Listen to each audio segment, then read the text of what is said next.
Hello my dear students, welcome to Bhavya chemistry academy BCA। आज के इस वीडियो में हम बात करने वाले हैं चैप्टर 3 इलेक्ट्रोकेमिस्ट्री की, जो कि क्लास 12th की केमिस्ट्री का एक इम्पॉर्टेंट चैप्टर है। और ये वीडियो CBSE और दूसरे स्टेट बोर्ड के स्टूडेंट्स के लिए बहुत ही यूज़फुल होने वाला है। ये वीडियो लेक्चर 6 है, जिसका टॉपिक है Faraday's law of electrolysis and Faraday charge. यानी इस वीडियो में हम बात करेंगे फेराडे के द्वारा दिए गए लॉज ऑफ इलेक्ट्रोलाइसिस के बारे में और फेराडे चार्ज के बारे में। तो आइए स्टूडेंट्स, वीडियो की शुरुआत करते हैं। सबसे पहले हम बात करते हैं Faraday's law of electrolysis. Faraday ने, जो माइकल फेराडे साइंटिस्ट था, उसने 2 लॉ दिए थे इलेक्ट्रोलाइसिस के रेस्पेक्ट में। उनकी हम अभी बात करने वाले हैं। तो यहाँ पे यही बात कही गई है, Michael Faraday give 2 important laws of electrolysis. तो देखते हैं एक एक करके दोनों लॉज की बात करते हैं। सबसे पहले बात करते हैं Faraday's first law of electrolysis की। फेराडे का इलेक्ट्रोलाइसिस का फर्स्ट लॉ क्या कहता है? तो फेराडे का फर्स्ट लॉ ऑफ इलेक्ट्रोलाइसिस ये कहता है कि जब भी हम बात करें इलेक्ट्रोलाइसिस की, तो उसमें क्या होगा, इलेक्ट्रोड पे कुछ एलिमेंट का मास डिस्चार्ज होगा या इलेक्ट्रोड पे कुछ एलिमेंट का मास डिपॉजिट होगा। तो कितना मास डिस्चार्ज होगा या कितना मास डिपॉजिट होगा, ये डिपेंड करता है कितना चार्ज आपने उस इलेक्ट्रोलाइटिक सॉल्यूशन में प्रोवाइड किया है, कितना करंट उस इलेक्ट्रोलाइटिक सॉल्यूशन में प्रोवाइड किया है। तो देखिए ध्यान से, according to this law, the mass or the quantity of the substance discharged from the electrode or deposited on the electrode during the process of electrolysis is directly proportional to the current or the charge passed through the electrolytic solution। यानी कि electrolysis के process के दौरान जो मास या quantity किसी substance की किसी इलेक्ट्रोड से डिस्चार्ज होगी या किसी इलेक्ट्रोड पे डिपॉजिट होगी, वो मास और क्वांटिटी डायरेक्टली प्रोपोर्शनल है इलेक्ट्रोलाइटिक सॉल्यूशन में कितनी करंट पास की गई या कितना चार्ज पास किया गया। अगर हम मान लें कि वो क्वांटिटी W है, तो W is directly proportional to Q।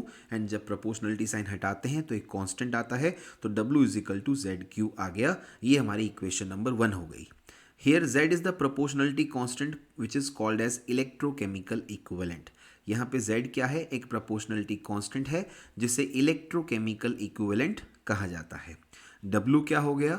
मास और the quantity of the substance. Electrode पे कितना सब्सटेंस का मास डिस्चार्ज हुआ या डिपॉजिट हुआ, वो क्वांटिटी हो गई W। Q क्या हो गया? Charge pass through the electrolytic solution. Electrolytic solution में कितना चार्ज पास किया गया, वो हो गया Q।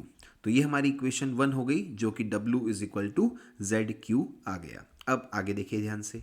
अब हम अच्छे से जानते हैं कि Q is equal to IT होता है, charge is equal to current into time. तो on putting the value of Q in equation 1 we get, जब हम इस Q की वैल्यू को इक्वेशन 1 में पुट कर देंगे तो क्या हो जाएगा? तो W is equal to ZIT हो जाएगा। This is your equation number 2। अब अगर हम कह दें कि if Q is equal to 1 coulomb then W is equal to Z। अगर Q 1 कूलाम हो जाए तो W किसके इक्वल होगा? Z के। तो हम क्या कह देंगे? Thus electrochemical equivalent is equal to the mass और quantity of the substance discharge or deposited when 1 coulomb charge is pass through its electrolytic solution. यानी इलेक्ट्रोकेमिकल इक्विवेलेंट किसी सब्सटेंस की उस क्वांटिटी या मास के बराबर है जो किसी इलेक्ट्रोड से डिस्चार्ज हुआ है या डिपॉजिट हुआ है। कब? जब आपने 1 कूलाम इलेक्ट्रिक चार्ज पास किया है उस इलेक्ट्रोलाइटिक सॉल्यूशन में। यानी कि जब कभी भी आप 1 कूलाम चार्ज पास करते हो किसी इलेक्ट्रोलाइटिक सॉल्यूशन में, तो जितना मास या डिस्चार्ज होगा या जितना मास डिपॉजिट होगा, वो होगा इलेक्ट्रोकेमिकल इक्विवेलेंट के बराबर, क्योंकि W is equal to Z आ जाएगा जब Q 1 कूलाम होता है तब। यूनिट ऑफ Z क्या हो जाएगी? ग्राम पर कूलाम। Z जो हमारा इलेक्ट्रोकेमिकल इक्विवेलेंट है, उसकी यूनिट क्या है? G/C, और यू कैन से ग्राम पर कूलाम। ठीक है, अब आगे देखिए ध्यान से। इलेक्ट्रोकेमिकल इक्विवेलेंट की एक और डेफिनेशन की अगर हम बात करें तो electrochemical equivalent is the ratio of equivalent mass of a substance through death of Faraday charge. Electrochemical equivalent क्या है? एक रेशियो है इक्विवेलेंट मास का और फैराडे चार्ज का। तो हम क्या कह देंगे? Z इज इक्वल टू क्या आ जाएगा? EW/F। EW क्या हो गया? Equivalent mass of the substance. F क्या हो गया? Faraday charge which is equal to 96,500 coulomb per mole. ठीक है, हम जानते हैं अच्छे से, तो Z क्या होता है, फैराडे चार्ज की वैल्यू पुट कर देंगे तो Z हो जाएगा EW/F होता है, F की वैल्यू हमने पुट कर दी 96,500, तो Z आ गया EW/96,500। अब इस Z की वैल्यू को हम इक्वेशन नंबर 2 में पुट कर देते हैं। So on putting the value of Z in equation number 2 we get, जैसे वैल्यू पुट कर देंगे तो क्या आएगा, देखिए ध्यान से, तो हमारे पास फॉर्मूला आ जाएगा W is equal to EW/I/T/96,500 coulomb. This is your equation number 3। Equivalent mass हम जानते हैं अच्छे से क्या होता है, equivalent mass of a substance is the ratio of molar mass of the substance to that of valency factor. किसी substance का इक्विवेलेंट मास क्या होता है, उस सब्सटेंस के मोलर मास का और वैलेंसी फैक्टर का रेशियो होता है। तो EW क्या आएगा, MW/N। EW क्या है, इक्विवेलेंट मास, MW क्या है, molar mass of the substance या जो भी आयंस जिनकी हम बात कर रहे हैं, और N क्या है, वैलेंसी फैक्टर। वैलेंसी फैक्टर यहाँ पे आप कैसे कैलकुलेट करते हैं, वैलेंसी फैक्टर कैलकुलेट करते हैं number of electrons transferred during the process of redox reaction. Redox reaction के दौरान कितने इलेक्ट्रॉन्स का ट्रांसफर हुआ है वहाँ से, राइट। तो ये जो EW का फॉर्मूला आया है हमारे पास MW/N, इसको हम इक्वेशन नंबर 3 में पुट कर सकते हैं। So on putting the value of EW in equation number 3 we get, क्या हो जाएगा, जब हम EW की वैल्यू को इक्वेशन नंबर 3 में पुट कर देंगे तो W आएगा MW/I/T/N/96,500। ओके, अब आगे देखिए ध्यान से, जहाँ पे T क्या है, T is equal to the time in seconds, time हम किस में लेंगे, सेकेंड में लेंगे, और I क्या है, करंट इन एम्पियर, MW है मोलर मास, N है वैलेंसी फैक्टर। ओके, तो ये हो गया फैराडे का फर्स्ट लॉ, जो कि हमको बताता है कि कितना मास डिस्चार्ज या डिपॉजिट होगा वो डायरेक्टली प्रोपोर्शनल है चार्ज के। और वहाँ से हमने काफ़ी सारे फॉर्मूले जो फैराडे फर्स्ट लॉ के रेस्पेक्ट में बनते हैं वो सारे हमने देख लिए। अब हम आगे बात करते हैं Faraday second law of electrolysis. Faraday का इलेक्ट्रोलाइसिस का सेकेंड लॉ क्या कहता है उसकी बात करते हैं। तो देखिए ध्यान से, according to this law, when same quantity of charge or electric current is passed through different electrolytic solutions connected in series for the same time interval। यानी अब हम क्या कर रहे हैं, सेम क्वांटिटी ऑफ चार्ज या same quantity of electric current pass कर रहे हैं। किस में पास कर रहे हैं, डिफरेंट इलेक्ट्रोलाइटिक सॉल्यूशंस में पास कर रहे हैं। और वो डिफरेंट इलेक्ट्रोलाइटिक सॉल्यूशन क्या है, जो कि आपस में सीरीज में कनेक्टेड हैं। और जो हम करंट पास कर रहे हैं वो टाइम इंटरवल भी सेम है। तो करंट सेम पास हो रही है, सेम टाइम इंटरवल के लिए पास हो रही है, और सारे सेल्स सीरीज में कनेक्टेड हैं, बट वो डिफरेंट डिफरेंट इलेक्ट्रोलाइट के सॉल्यूशंस हैं। तब क्या होगा, then the mass or the quantity of substance discharged or deposited on the respective electrode is directly proportional to the equivalent mass of the substance। तो जो मास, किसी मास या क्वांटिटी जो सब्सटेंस की डिस्चार्ज होगी या डिपॉजिट होगी रेस्पेक्टिव इलेक्ट्रोड पे, वो डायरेक्टली प्रोपोर्शनल है equivalent mass of the substance के। जैसा सब्सटेंस का इक्विवेलेंट मास होगा वैसी ही क्वांटिटी वहाँ पे डिपॉजिट होगी। इक्विवेलेंट मास ज़्यादा है तो ज़्यादा क्वांटिटी डिपॉजिट होगी, इक्विवेलेंट मास कम है तो कम क्वांटिटी डिपॉजिट होगी। ओके, तो हम क्या कह सकते हैं, देखिए ध्यान से, तो हम क्या कह देंगे, W is directly proportional to EW। W क्या है, वो क्वांटिटी सब्सटेंस की जो डिस्चार्ज और डिपॉजिट हो रही है। EW क्या है, इक्विवेलेंट मास। जब प्रोपोर्शनलिटी साइन हटाएंगे तो एक कांस्टेंट आएगा, कांस्टेंट हो गया K। So W is equal to KEW। जब हम टू डिफरेंट कंडीशंस की बात करें तो W1/W2 क्या आ जाएगा, KEW1/KEW2। K कांस्टेंट है, कैंसिल आउट हो जाएगा। सो W1/W2 आएगा EW1/EW2। यानी W1 क्या है, पहले सब्सटेंस का मास, W2 क्या है, दूसरे सब्सटेंस का मास।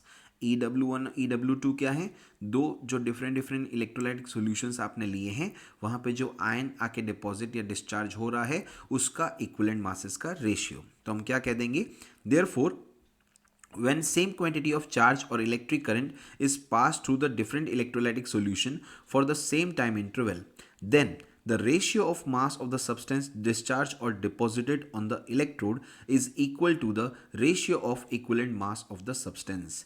यानी जब आप सेम क्वांटिटी ऑफ चार्ज और इलेक्ट्रिक करंट पास करते हो, डिफरेंट डिफरेंट इलेक्ट्रोलाइटिक सॉल्यूशन में पास करते हो, सेम टाइम इंटरवल के लिए पास करते हो, तो जो मास और सब्सटेंस डिस्चार्ज होगा या डिपॉजिट होगा उसका जो रेशियो है वो रेशियो होगा इक्विवेलेंट मास ऑफ सब्सटेंस के रेशियो के बराबर, राइट। तो ये हो गया फैराडे का सेकंड लॉ। तो स्टूडेंट सबसे पहले हमने फैराडे के फर्स्ट लॉ की बात की, फिर हमने फैराडे के सेकंड लॉ की बात की। अब हम आगे चलते हैं, इस वीडियो के नेक्स्ट टॉपिक की बात करते हैं जिसका नाम है फैराडे चार्ज। तो देखिए ध्यान से, जब हम बात करते हैं फैराडे चार्ज की तो सबसे सिंपल डेफिनेशन जो हमारे दिमाग में आती है वो क्या है कि charge of 1 mole of electron is called as Faraday charge. 1 mole of electron पे जो चार्ज प्रेजेंट होता है उसको फैराडे चार्ज कहते हैं। अब ये होता कितना है और ये आया कहाँ से, तो हम अच्छे से जानते हैं चार्ज ऑन एन इलेक्ट्रॉन, किसी सिंगल इलेक्ट्रॉन पे कितना चार्ज होता है 1.602 into 10⁻⁻19 coulomb. 1 mole of electron कितने इलेक्ट्रॉन होते हैं, तो ये होते हैं 6.02 इंटू 10⁻23 इलेक्ट्रॉन्स। तो 1 मोल ऑफ इलेक्ट्रॉन कितने हो गए 6.02 इंटू 10⁻23 इलेक्ट्रॉन्स, और एक इलेक्ट्रॉन पे चार्ज कितना हो गया 1.602 इंटू 10⁻⁻19 कूलाम। तो हम क्या कह सकते हैं, charge on 1 mole electron, 1 mole electron पे कितना चार्ज आएगा, तो हम क्या कह देंगे कि 6.02 into 10⁻23 into 1.602 into 10⁻⁻19 coulomb per मोल। इसको जब आप सॉल्व कर लेंगे तो ये आ जाएगा 96,437 coulomb per mole, which is nearly equal to 96,500 coulomb per mole. तो हम क्या कह देंगे कि 1 फैराडे चार्ज कितना होता है 96,500 कूलाम पर मोल, जो कि एग्जैक्ट वैल्यू तो है 437, लेकिन हमने उसको राउंड फिगर में नियरली इक्वल मान लिया 96,500 कूलाम पर मोल के, राइट। तो जब भी हमको 1 फैराडे चार्ज को यूज़ करना है कितना होता है, तो 1 फैराडे चार्ज होता है 96,500 कूलाम पर मोल, ठीक है। अब आगे देखिए, अब अगर हम फैराडे चार्ज की दूसरी डेफिनेशन की बात करें तो हम क्या कह देंगे, Faraday charge is the charge required to deposit the quantity or the mass equal to the equivalent mass of the substance on the respective electrode. Faraday charge वो चार्ज होता है जो कि किसी सब्सटेंस की उतनी ही क्वांटिटी जितना कि उसका इक्विवेलेंट मास है वो डिस्चार्ज या डिपॉजिट करता है किसी रेस्पेक्टिव इलेक्ट्रोड पर। हम ये कहना चाह रहे हैं यहाँ पे कि फैराडे चार्ज हम उस चार्ज को कहेंगे या वो चार्ज फैराडे चार्ज होगा जो कि रिक्वायर्ड होता है किसी भी सब्सटेंस के इक्विवेलेंट मास के जितनी क्वांटिटी को किसी इलेक्ट्रोड पर डिस्चार्ज या डिपॉजिट करने के लिए, ठीक है। तो हम क्या कह देंगे, so 1 Faraday charge will deposit mass और quantity equal to equivalent mass of the substance on the electrode. यानी 1 फैराडे चार्ज क्या करेगा, उस सब्सटेंस की इक्विवेलेंट मास के जितनी क्वांटिटी को डिपॉजिट करेगा किसी रेस्पेक्टिव इलेक्ट्रोड पर। ओके अब इस बात को समझने के लिए हम अलग अलग एग्जाम्पल लेते हैं ताकि फैराडे चार्ज की हमें एग्जैक्ट कहानी समझ में आए। तो पहला एग्जाम्पल हम ले रहे हैं, deposition of 1 mole of silver from aqueous silver nitrate solution. Aqueous silver nitrate solution में से 1 मोल ऑफ सिल्वर का जब डिपोजिशन होगा तो वहाँ फैराडे चार्ज का कैलकुलेशन कैसे करेंगे उसकी बात करते हैं। सबसे पहले ध्यान रखिए स्टूडेंट्स कि यहाँ पे हम सिर्फ मेटल के डिपोजिशन की बात कर रहे हैं और मेटल का डिपोजिशन होता है कैथोड पे, वहाँ एक रिडक्शन हाफ रिएक्शन होती है। तो हमारे पास एक्वस सिल्वर नाइट्रेट सॉल्यूशन के अंदर एक्वस सिल्वर आयन भी है और NO3 माइनस आयन भी है। हम सिर्फ यहाँ पे Ag प्लस आयन की बात करेंगे क्योंकि उन्हीं से हमको 1 मोल ऑफ Ag मिल जाएगा, ठीक है। तो देखिए ध्यान से, एट कैथोड, कैथोड पे क्या होगा, रिडक्शन हाफ रिएक्शन होगी जिसमें क्या होगा Ag प्लस एक्वस 1 इलेक्ट्रॉन लेके Ag सॉलिड बना लेगा। यहाँ पे क्या हो रहा है, 1 मोल ऑफ इलेक्ट्रॉन गेन हो रहे हैं जिससे हमारे पास 1 मोल ऑफ सिल्वर ऑब्टेन हो रहा है। तो कैथोड पर रिडक्शन हाफ रिएक्शन के द्वारा 1 मोल ऑफ सिल्वर ऑब्टेन करने के लिए 1 मोल ऑफ इलेक्ट्रॉन का गेन होना ज़रूरी है। तो 1 मोल ऑफ इलेक्ट्रॉन जब Ag प्लस एक्वस गेन कर लेगा तो वहाँ से आपको कैथोड पे 1 मोल ऑफ सिल्वर ऑब्टेन हो जाएगा। अब आगे देखिए ध्यान से, तो इसका मतलब ये हो गया कि 1 फैराडे चार्ज कितना हो गया, तो 1 मोल ऑफ इलेक्ट्रॉन के जो चार्ज होता है उसी को 1 फैराडे चार्ज कहते हैं। तो 1 फैराडे चार्ज हो जाएगा जो कि 1 मोल ऑफ सिल्वर डिपॉजिट करता है, या 1 मोल ऑफ सिल्वर का मास कितना होता है 108 ग्राम ऑफ सिल्वर को डिपॉजिट करता है। तो हम ये कह सकते हैं कि 1 मोल ऑफ सिल्वर को या 108 ग्राम ऑफ सिल्वर को डिपॉजिट करने के लिए 1 फैराडे चार्ज की रिक्वायरमेंट होती है। या हम ये कह दें कि 1 फैराडे चार्ज जब आप प्रोवाइड करते हो तो वहाँ से 1 मोल ऑफ सिल्वर या 108 ग्राम ऑफ सिल्वर डिपॉजिट होता है कैथोड पर। और जैसा कि मैंने कहा 1 फेरेडे चार्ज इक्विवेलेंट मास की जितनी क्वांटिटी डिपॉजिट करता है, तो इक्विवेलेंट मास ऑफ सिल्वर कितना आ गया, 108 ग्राम। ठीक है, अब हम देखते हैं नेक्स्ट एग्जाम्पल नंबर 2, जो कि है deposition of 1 mole of copper from aqueous copper sulphate solution. Aqueous copper sulphate solution में से 1 मोल ऑफ कॉपर का डिपोजिशन कैसे होता है उसको समझते हैं। तो पहले ये क्लियर हो जाए आप सभी को कि एक्वस कॉपर सल्फेट सॉल्यूशन के अंदर हमारे पास कॉपर +2 आयन भी हैं और सल्फेट -2 आयन भी हैं। हम यहाँ पे सिर्फ कॉपर +2 आयन से कॉपर कैसे बनता है, सिर्फ उस प्रोसेस का जिक्र करेंगे और फेरेडे चार्ज का कैलकुलेशन को समझेंगे। सबसे पहले एट कैथोड हम अच्छे से जानते हैं कि कैथोड पे क्या होता है, रिडक्शन रिएक्शन होती है। तो कॉपर +2 एक्वस 2 इलेक्ट्रॉन का गेन करेगा, वहां से कॉपर सॉलिड आपको मिल जाएगा और क्योंकि ये इलेक्ट्रॉन का गेन हो रहा है इसलिए रिडक्शन हाफ रिएक्शन कहलाएगी। अब यहाँ पे आप आराम से देख सकते हैं कि 1 mole of copper +2 ion 2 mole of electron को गेन करेगा, जिससे आपके पास 1 मोल ऑफ कॉपर डिपॉजिट हो जाएगा कैथोड पर। तो 2 मोल ऑफ इलेक्ट्रॉन का मतलब हो गया 2 फेरेडे चार्ज। तो जब आप 2 फेरेडे चार्ज प्रोवाइड करेंगे तो वहां से 1 मोल ऑफ कॉपर या 63 ग्राम ऑफ कॉपर जाके डिपॉजिट होगा कैथोड पर। तो हम अगर 1 फेरेडे चार्ज की बात करें जिससे कि हमें इक्विवेलेंट मास इजीली कैलकुलेट हो जाए, तो हम क्या बोल देंगे कि 1 फेरेडे चार्ज जब हमने प्रोवाइड कराया भाई, 2 फेरेडे चार्ज देने पर तो 1 मोल ऑफ कॉपर या 63 ग्राम ऑफ कॉपर डिपॉजिट हुआ। तो अगर हम 1 फेरेडे चार्ज प्रोवाइड करते हैं तो वहाँ से कितना हो जाएगा, 0.5 मोल ऑफ कॉपर और 31.5 ग्राम ऑफ कॉपर डिपॉजिट होगा कैथोड पे। ठीक है, अब आगे देखिए ध्यान से। इसका मतलब ये हो गया कि इक्विवेलेंट मास ऑफ कॉपर कितना आया, 31.5 ग्राम, क्योंकि 1 Faraday charge 31.5 gram of copper को डिपॉजिट करता है कैथोड पे। ठीक है, अब हम बात करते हैं नेक्स्ट एग्जाम्पल की, एग्जाम्पल नंबर 3, जो कि है deposition of 1 mole of aluminium from aqueous AlCl3 solution.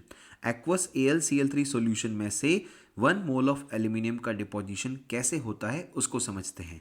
यहाँ पे भी स्टूडेंट्स ध्यान क्या देना है कि हमारे पास एक्वस AlCl3 सॉल्यूशन है, तो मीडियम में हमारे पास Al+3 आयन भी हैं और Cl- आयन भी हैं, लेकिन हम सिर्फ Al+3 आयन से Al कैसे ऑब्टेन्ड होगा कैथोड पे, उसका डिपोजिशन कैसे होगा 1 मोल ऑफ एल्यूमिनियम का, सिर्फ उसका जिक्र यहाँ पे करेंगे। तो देखिए, सबसे पहले हमको अच्छे से पता है कि मेटल है तो कैथोड पे जाएगा, केटाइन बनेगा, कैथोड पे जाएगा और वहाँ पे क्या होगा, रिडक्शन हाफ रिएक्शन होगी।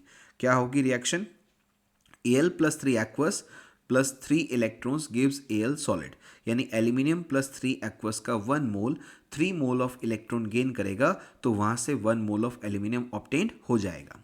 यहाँ जो 3 मोल ऑफ इलेक्ट्रॉन है हमारे पास, वो 3 मोल ऑफ इलेक्ट्रॉन का मतलब ये हो गया कि हम 3 फेरेडे चार्ज प्रोवाइड कर रहे हैं, जिससे हमारे पास 1 मोल ऑफ एल्यूमिनियम या 27 ग्राम ऑफ एल्यूमिनियम कैथोड पे जाके डिपॉजिट हो जाएगा। तो अगर हम बात करें कि 1 फेरेडे चार्ज प्रोवाइड करने पर कितना होगा या क्या कंडीशन होगी, तो 3 फेरेडे चार्ज देने पर 1 मोल ऑफ एल्यूमिनियम या 27 ग्राम ऑफ एल्यूमिनियम डिपॉजिट होता है, तो 1 फेरेडे चार्ज प्रोवाइड करने पर 1/3 या 0.33 मोल ऑफ एल्यूमिनियम डिपॉजिट होगा या 9 ग्राम ऑफ एल्यूमिनियम डिपॉजिट होगा। अब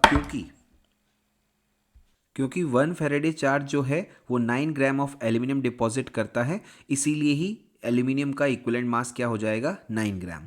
तो इस तरह से आपने देखा, हमने कैथोड पे मेटल का डिपोजिशन के अलग अलग एग्जाम्पल देखे। AlCl3 से एल्यूमिनियम का 1 मोल डिपोजिशन को समझा, एक्वस कॉपर सल्फेट सॉल्यूशन से 1 मोल ऑफ कॉपर के डिपोजिशन को समझा, एक्वस सिल्वर नाइट्रेट सॉल्यूशन से 1 मोल ऑफ सिल्वर के डिपोजिशन को समझा। अब हम आगे दूसरे एग्जाम्पल्स देखते हैं, वहाँ कैसे होता है, नॉन मेटल्स के अंदर क्या कंडीशन होती है, उनके एग्जाम्पल्स को समझते हैं। नॉन मेटल्स के जब हम बात करें तो हम सबसे पहला एग्जाम्पल लेते हैं, example number 4, discharge of hydrogen gas at cathode. Hydrogen gas का डिस्चार्ज कैथोड पे कैसे होगा, तो देखिए कैथोड पे जब बात हो रही है तो ऑब्वियसली एट कैथोड क्या होगा, रिडक्शन रिएक्शन होगी, इलेक्ट्रॉन का गेन होगा। कैसे होगी ये रिएक्शन, तो 2H+ एक्वस आयन जो हैं वो 2 इलेक्ट्रॉन्स गेन करेंगे, वहाँ से 2H गैसियस बन जाएगा, क्योंकि हाइड्रोजन एटम स्टेबल नहीं है तो H2 गैस के फॉर्म में रिलीज हो जाएगा। तो 2H+ एक्वस जो हैं वो 2 इलेक्ट्रॉन्स गेन करके H2 गैस का फॉर्मेशन कैथोड पे करते हैं। यहाँ पर 2 मोल्स ऑफ H+ एक्वस जो हैं वो 2 मोल ऑफ इलेक्ट्रॉन गेन करते हैं, वहाँ से 1 mole of H2 gas cathode पे डिस्चार्ज हो जाती है। अब क्योंकि आप बात कर रहे हो कितनी 2 मोल ऑफ इलेक्ट्रॉन्स की, इसका मतलब हो गया कि आपने 2 फैराडे चार्ज प्रोवाइड किया है। 2 फैराडे चार्ज प्रोवाइड करने से क्या हुआ, 1 मोल H2 गैस या 2 ग्राम H2 गैस या 22.4 litre of H2 gas STP पे डिस्चार्ज हुई है। आप H2 गैस के मोल के रेस्पेक्ट में बात कर सकते हैं, H2 गैस की मास या क्वांटिटी के रेस्पेक्ट में बात कर सकते हैं, और H2 गैस का STP पे जो वॉल्यूम इन लीटर है उसके रेस्पेक्ट में भी बात की जा सकती है। ये कहानी कब हुई, जब हमने 2 फैराडे चार्ज प्रोवाइड किया। तो अगर हम 1 फैराडे चार्ज के लिए कैलकुलेशन को समझें तो क्या हो जाएगा, 1 फैराडे चार्ज लेने पर ये सारी वैल्यूज हाफ हो जाएंगी। सो 1 फैराडे चार्ज प्रोवाइड करने पर half mole of hydrogen gas discharge होगी, या 1 gram of hydrogen gas discharge होगा, या 11.2 litres of hydrogen gas at STP discharge होगा। ओके, तो 1 फैराडे चार्ज देने पर हाफ मोल हाइड्रोजन गैस और 1 ग्राम ऑफ हाइड्रोजन गैस और 11.2 litres of hydrogen gas at STP will be discharge at cathode. Okay, अब हम आगे देखते हैं नेक्स्ट एग्जाम्पल। नॉन मेटल्स के एग्जाम्पल्स में हम नेक्स्ट कैटेगरी लेते हैं discharge of oxygen gas at anode. अब इस बार आप ध्यान से समझना स्टूडेंट्स कि ऑक्सीजन गैस का डिस्चार्ज कहाँ हो रहा है, एनोड पे हो रहा है। कैसे होता है, तो हम अच्छे से जानते हैं कि एनोड पे क्या होता है, ऑक्सीडेशन हाफ रिएक्शन होती है। तो हम क्या कह देंगे, at anode oxidation half reaction occurs. Oxygen gas का फॉर्मेशन होता है ऑक्साइड आयन से, तो 2 ऑक्साइड आयंस एक्वा सॉल्यूशन में क्या करेंगे, O2 गैस का फॉर्मेशन करेंगे और वहाँ पे 4 मोल ऑफ इलेक्ट्रॉन्स का लॉस होगा। अब क्योंकि यहाँ पे लॉस ऑफ इलेक्ट्रॉन हो रहा है इसलिए प्रोसेस क्या हो गया, ऑक्सीडेशन हाफ रिएक्शन, और ये रिएक्शन एनोड पे होगी। तो आप देख सकते हैं 1 मोल ऑफ O2 गैस के फॉर्मेशन के लिए 4 मोल ऑफ इलेक्ट्रॉन का लॉस होता है। 4 मोल ऑफ इलेक्ट्रॉन का मतलब हो गया, हम 4 फैराडे चार्ज की बात कर रहे हैं, तो 4 फैराडे चार्ज प्रोवाइड करने पर 1 mole of O2 gas discharge होगी, या 1 मोल ऑफ O2 गैस की जगह हम क्या बोल सकते हैं, 32 gram of O2 gas discharge होगी, या 22.4 litres of O2 gas at STP discharge होगी। ये सब कब होगा, जब आप 4 फैराडे चार्ज अप्लाई कर रहे हो। अगर आपने 1 फैराडे चार्ज प्रोवाइड किया तो क्या होगा, ये सारी क्वांटिटी डिवाइड बाय 4 हो जाएगी, सारा का सारा 1/4 हो जाएगा। तो मोल्स की बात करें, 1 फैराडे चार्ज जब आपने प्रोवाइड किया तो 1/4 मोल्स ऑफ O2 गैस, और you can say 0.25 moles of O2 gas will be discharge at anode, और 8 grams of O2 gas will be discharged at anode, और 5.6 liters of O2 gas will be discharged at anode at STP condition। Okay, तो इस तरह से students आपने देखा, इस video lecture में हमने बात की सबसे पहले Faraday first law of electrolysis की, फिर हमने Faraday second law of electrolysis की बात की, और फिर हमने फैराडे चार्ज को समझा। और फैराडे चार्ज का कैलकुलेशन करने के लिए हमने अलग अलग एग्जाम्पल देखे। पहले मेटल्स के एग्जाम्पल देखे, सिल्वर, कॉपर, एल्यूमिनियम, फिर हमने नॉन मेटल्स के एग्जाम्पल देखे, हाइड्रोजन, ऑक्सीजन एटसेट्रा। इस तरह से यहाँ पे जो भी हमने आपको समझाया वो फैराडे लॉ की सारी बात समझाई, और फैराडे चार्ज के बारे में सारा एग्जाम्पल के साथ सब कुछ यहाँ पे क्लियर किया। कुछ भी बात अगर आपको नहीं समझ में आई हो, कोई भी कंसेप्ट नहीं समझ में आया हो, कोई भी एग्जाम्पल नहीं समझ में आया हो, तो आप कमेंट सेक्शन में जरूर मेंशन करें कि आपको कहाँ डाउट है, उस पर हम एक सेपरेट वीडियो अलग से बना लेंगे। और अभी तक आपने हमारे चैनल को सब्सक्राइब नहीं किया है तो स्टूडेंट्स इसको सब्सक्राइब करें, और अपने फ्रेंड्स को, नीडी स्टूडेंट्स को, अपने जो रिलेटिव्स हैं उनको शेयर करें, जो बच्चे पढ़ाई कर रहे हैं केमिस्ट्री की, जहाँ उनको चाहिए पूरी कंप्लीट केमिस्ट्री एक ही प्लेटफॉर्म पे सिस्टमेटिक वे में यहाँ पे आपको समझाई जाएगी। और अगर आप किसी दूसरे टॉपिक पे वीडियो देखना चाहते हैं तो आप कमेंट सेक्शन में टॉपिक भी मेंशन कीजिए, उस पर भी हम एक वीडियो बना लेंगे। Okay students, thank you very much.